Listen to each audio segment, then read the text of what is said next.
Hi everybody, I'm Dr. Arjun. I'm from Bangalore, Karnataka, and I did my MBBS from ESI Medical College, Bangalore, and I got a rank of All India rank of 10th in the INI-CET July session. Feels really great, and I'm really happy for my rank. And it came after a lot of ups and downs, so this was really special for me. And firstly, I'd like to go through how my preparation started and how it went through. In my third and final year, I joined a pre-foundation course, but I was very inconsistent in those classes, and I couldn't really concentrate on that. So you might as well say that I started my preparation after my internship. I didn't really know about Marrow, and I wished I knew about Marrow before I finished my internship. And I joined Marrow at about somewhere around March of last year, and since then Marrow has been my only source of preparation. And in the beginning, my GT scores were around somewhere in 10,000. It could even go to about 15,000 in the first few GTs, and it didn't really bother me because my NEET PG rank of the same year was nearly 1 lakh. It went above 1 lakh, 1 lakh 5,000 or something. I was really disappointed after that, but it didn't really bother me that much because I hadn't prepared for it first of all, and I thought I could do better than that. So after that, my preparation with Marrow started. I completed the syllabus in about 6 months. By October, I started my first revision, and halfway through my revision, the INI-CET of November session last year came. I got a rank of 2000 in that, and I felt that even after half a revision, I got a rank of 2000. So I thought I could do better, but definitely not rank 10. But I thought I could do better. So I consistently started reading the Marrow notes, and I regularly gave the GTs. Initially, I used to give once a month. During my revision, I used to give once every 15 days, and once the NEET PG started getting postponed, I used to give once almost every week. So it's not very. I should say that reading your notes is only half the job, or even less than half the job, because the most important thing is you have to apply whatever you've read in your notes into the MCQs. You are just by reading the notes word to word, I don't think it'll really help you get a really great rank, because you have to use that knowledge and apply it in such a way that you'll get the answer right. And nowadays, most of the questions are getting very conceptual. So what I'd like to advise whoever is watching is that try to understand the concept more than the words, because by hearting the words, you can do it in your second and third revision. But if you get the concept right the first time, then you'll save a lot of time during your second and third revision. And coming to how regularly you have to give your GTs, I suggest during the first stage of your preparation, give at least once or twice a month. During your first or second revision, give at least 15 days a week.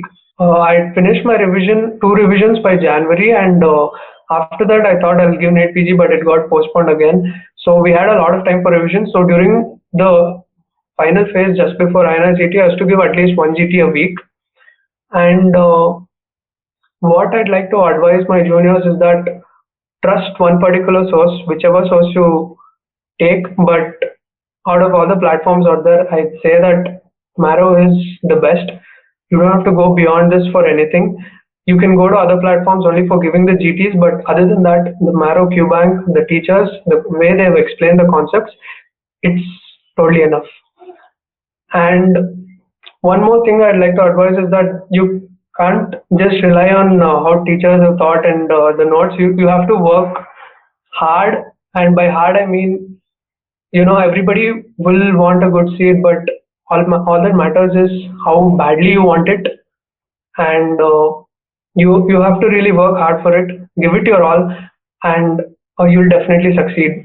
Take my word for it. About the present situation, yeah, the present situation has been very stressful, and especially for those who have been preparing, and more than those who have been preparing, my heart goes out to those who have working in the COVID wards and still coming and giving the exam, because most of us have just been preparing in our homes for the past year and we haven't been working.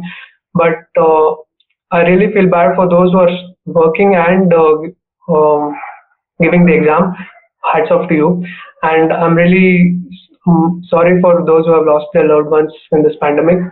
And it's been a hard situation for everybody. And what my advice is, try to stay away from the negative stuff.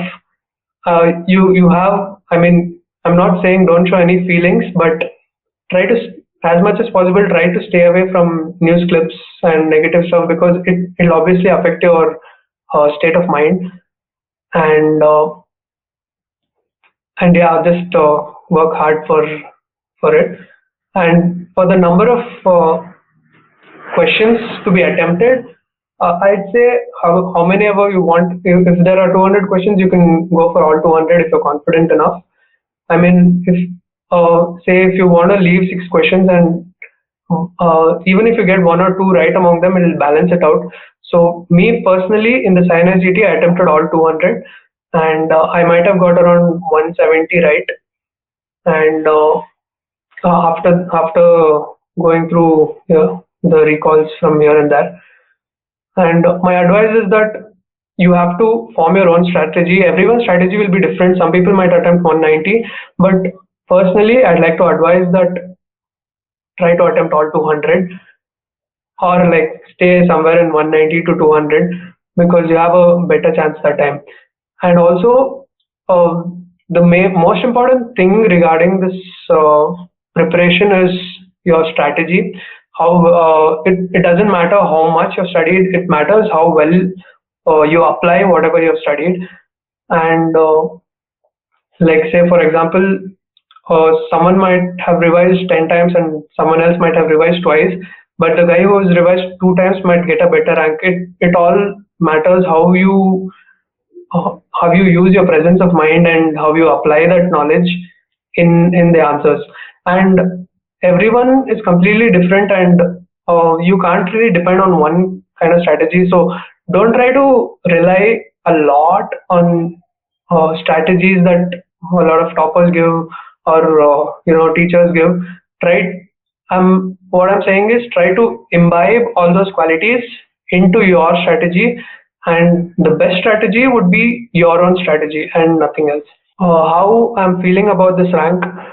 Well, I'm on top of the world, because personally this has been a ride of ups and downs for me. My NEET PG rank last year was nearly 1 lakh, and I've come up to a position by removing about 4 zeros from that 1 lakh, and I've come to a rank of 10. And this is this feeling, I don't know, it's kind of I can't really describe this feeling, but yeah, it feels really good. And I just want to wish whoever's preparing, don't lose hope, stay focused. Your friend circles are going to decrease a lot, and your dark circles will increase. Don't bother about all that, just stay focused. You'll do great, and I wish all of you all the best who are preparing for the upcoming exams. And I wish whoever got a good rank in this, I wish you all the best for your future. And I'd also, my family is really proud of me, and most of my credit. And one thing I forgot to say is that you need to stay positive during these times. If in case you get a bad rank in a particular GT, you don't have to bother about it, because sometimes you'll get a bad rank, sometimes you'll get a good rank. All you need to do is review the GTs and see what are your weak points. And I think all of these points, everyone would say so. Everyone needs a pillar of strength so that you stay positive. And regarding your family and friends, don't really be locked up in a room and study all the time. You need to have a little peace of mind to talk to your family and friends, and talk to only your close friends. And it doesn't really matter if you cut off contact with a lot of people. keep a few people close to you and keep updating them about how your studies is going on, so that you'll have a positive approach to your preparation. And finally, I'm really thankful to Marrow especially, because I don't think this rank would have been possible with any other institute, and I have seen the content with other institute, and Marrow beats them all. QBank is very comprehensive. The videos are very conceptual. The teachers are amazing, and the GTs are amazing too. And don't forget the pearls, because the pearls are very useful. And try not to read the pearls at one go. Try to inculcate the pearls during while solving the questions during the QBank, so it'll turn out to be easier for you. Coming to how one must schedule their day accordingly, it depends on your own strategy. Some people, and one main thing regarding this is you have to sleep properly. Complete 8 hours of sleep is very much necessary, because that's when all your information gets consolidated and that's when your mind relaxes. I've seen a lot of people sleeping less than 6 to 5 hours, and then saying I still can't complete the syllabus. Your primary goal while scheduling the day should be your sleep. No matter how much you're not completed anything, sleep for 8 hours. Even before the exam day, sleep for 8 hours. 1 month before the exam day, no matter what day, sleep a minimum of 8 hours. If you want additional to this 8 hours, you can you can take a nap in the afternoon or in the evening, whatever you have. Rest of the day should be your own strategy, your own plan. Like, if you want to know my strategy, I used to be very groggy early in the morning. So during that time, I used to just go through some questions from my past GTs or go through the QBanks, so that my mind gets alerted a little. Late in the early morning, I used to start reading my notes, and by evening, I used to get really kind of like annoyed after reading so much, and head used to go like I can't do it anymore. And this is the time when I used to start doing questions like MCQs, and I used to give GTs or something. And I used to give GTs mostly from 3 to 6, because that's when the real exam used to happen. And 1 month for the INI-CET, I used to give the GTs early in the morning according to the schedule. So so I advise everyone to follow that thing, because it'll mimic the same exam timings. This rank wouldn't have been possible without the support from my mother. Thank you, mom. Thank you for everything, and also thank you, Marrow. Thank you for everything.